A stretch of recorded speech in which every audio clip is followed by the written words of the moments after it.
good morning or good afternoon from Yami B TV. Sending loads of love to you all. Now, I missed the first round of the early prisoners release scheme of trying to make spaces in prison so that you can get others through the door instead. Yeah. So, but we find out in the last few days that there, and probably today and tomorrow, that another 2,000 or more will be released under the same scheme. What are the lessons learned from the first bit? There won't be none, right? All right, retrack. On the first bit, homeless people came out, nowhere to live, right? Some committed crime straight away. We knew that there was a horrendous crime of one man raping a woman on the first day that he was out. You also put certain inmates in hotels, right?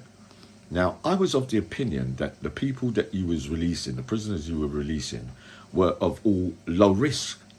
So they were, whatever, how you work it in prison, with how the risk factor works, whether they are danger to the public or not, I would have thought the ones that were eligible for release would be the ones that are less dangerous to the public. No, it isn't that. It works out that it's how long you have left, really, yeah? So you could still be high risk, medium risk, low risk. So you put some in hotels. Why? The homeless, you let some out homeless with nowhere to go.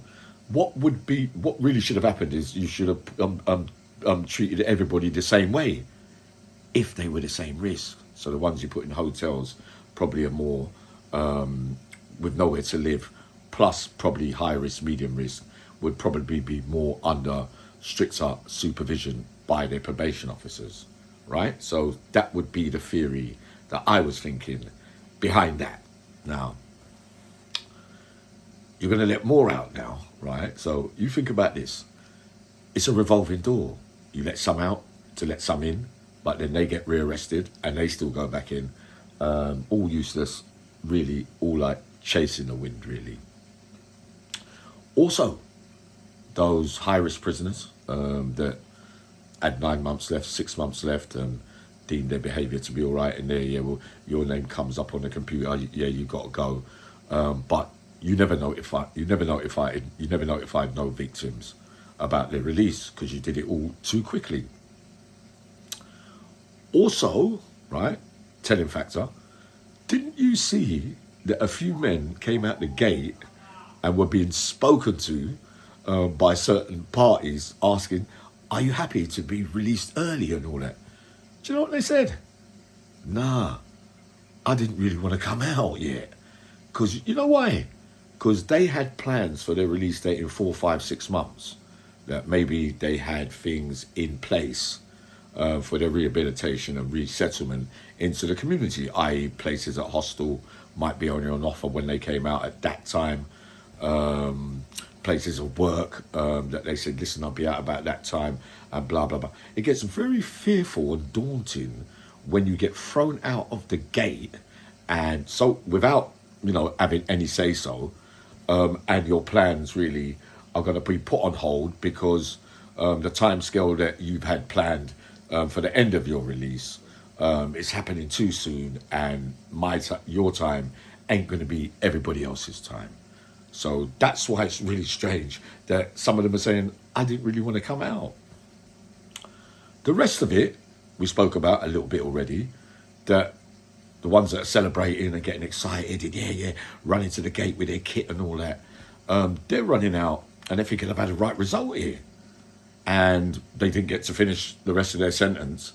So falling back into their old ways very, very quickly is another flag that will flag up, and that's why some of them have been rearrested already, because it's unexpected, a little bit of excitement, everything that they were thinking in their cell for when their release date comes and all that, whether they were going to rehabilitate or not, or whether they had plans to, or whether inside of them, was it feasible, were they going to go and go back to their old ways and all that, and some have, right?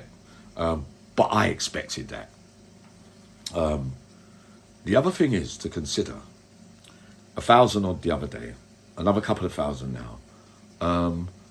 How do you think the probation? How do you think probation are going to cope with such an overload and influx of a couple of thousand new prisoners coming out, and who to get allocated to, and who's going to see who fits into what criteria? They haven't got the resources no more to do that. It's too early. So the supervision thing with probation, that wouldn't be happening anytime too soon, would it? If you're just throwing out the bloody door. Yeah? So either way, none of it made no sense. I say a solution would have been to assess the risk factors, to get an old army general who does his job properly in there, and goes around, checks people's files and seeing how their behaviour is, and what kind of risk they are to the public, whether they have the means to survive by being thrown out into the big wide world unexpectedly. You know what I mean? Have somebody that could judge that and think, well, boy, we've got to implement a few strategies, because it's not all about just throwing them all out and you lot do what you want. Really, if you was doing your job properly, you'd be looking at it and saying, well, look, what kind of things does he need to start with that make him stand a chance of not reoffending and all that kind of stuff? Because then you've got to remember that many addicts as well are going to be thrown out the gate. They were probably taking drugs inside. They would have needed support from agencies, probation, to be referred to blah, blah, blah. It just doesn't work like that. It doesn't work like that. If addicts are coming out of prison with habits, they're hardly going to be running straight to the drug centre. They probably will get round to it, but the first thing they're going to be thinking about is getting drugs. And how you're going to get that if you haven't got the means to support it? You're going to commit crime. All right, it's always going to be there. I understand that. But for you to walk around inside prison, staff, and knock on people's doors and say, listen, mate, your name's come up on the computer. You've only got a little time left. You're one of those that are chosen to come out on the early release scheme, right? And they said, no, Gov, no, I don't want to come out yet, though. No. Your name's up, your name's there, your name's in, and you're on your way out. How about that? Effing hell. I told you the funny one with the protesters. We knew, Yami BTV said, that for whatever the protest and the charges you get during the so-called riots, protesting from this side to that side to that side, when you get in there, it's not run by. It's not like the old school where it's majority is English, where you could be patriotic and go on the wing and say, yeah, we repped it for. It's not like that no more. It's multicultural now. Them brothers and all them lot, they're going to run up on you, black, white. They're not going to be listening to all that. We knew that some of them were going to get beaten up in there, and the 3 or 4 that I know about that got beat up, right, sadly, ended up down the seg, having done a couple of weeks each out of that. They're down the seg, so then their doors get open. They've only done a week, 2 weeks, 3 weeks, and they say, nah, look, you get back out the gate. It weren't no point in sentencing them then. What difference would it have made? What's the solution? You just curing the overcrowding, containing. The immediate problem is that we're understaffed. We haven't got no spaces. We've got a flux of people on bail waiting to go to court so that they can go to prison, and because we want them to go to prison because they've committed crimes. So you just go round and round and round and round. So I begin to wonder, was there any solution to all this apart from if you did what you said and built those other jails, finished them off, not supermax and just for dangerous criminals, just normal prisons in general, because there's going to be a couple, it's going to get worse because a couple of prisons are going to be closing down soon anyway.